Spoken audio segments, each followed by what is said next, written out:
I'm standing outside Richmond Provincial Court where today, Thamid Hammer Al-Mustadi, the accused Saudi student who was attending UBC, made his first appearance in court. Now, there is a publication ban surrounding the pre-trial hearing, so I can't tell you anything that went on inside today. But what I can tell you is that last week, I went out to UBC to do an investigation of my own, and I talked to a number of students. I didn't interview them on camera. I wanted them to feel at ease, that they could speak to me without the feeling that their comments were going to end up in the press. And this is what I found out. After an attack as heinous as this one, you would expect students to be on edge.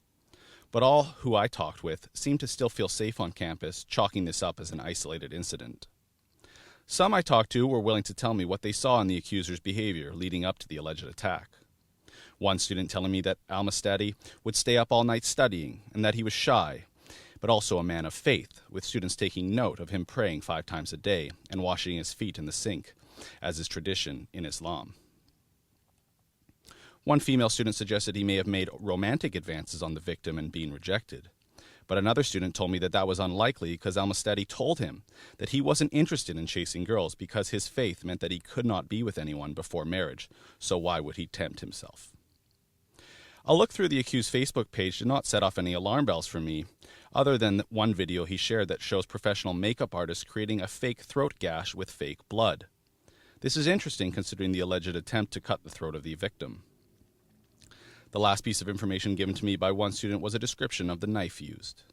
It was described to me as a butter knife, something dull, something too dull to thankfully allow him to do more damage to the victim, and gave rescuers time to come and stop the attack.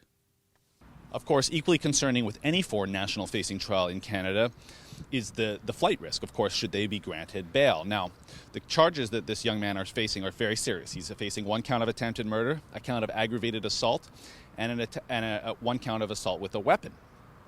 So should he not be granted bail, well, he could easily see himself inside a jail for the next 2 years while awaiting trial. And if he is granted bail, well, he's been kicked out of UBC, so there's really no incentive for this young man to stay here in British Columbia. I'm going to continue to report on this case for you. Now, obviously, there is a publication ban, as I mentioned, so I cannot give you all the details. However, what I can keep telling you is that the mainstream media is going to keep deflecting on this case. They're going to keep talking about online comments of Islamophobia. They're going to keep talking about the backlash from this case. But the truth is, when you look at the details and when you listen to what people told me this week at UBC, there's no doubt about it. This man was a devout Muslim, and he did believe in taking his faith seriously.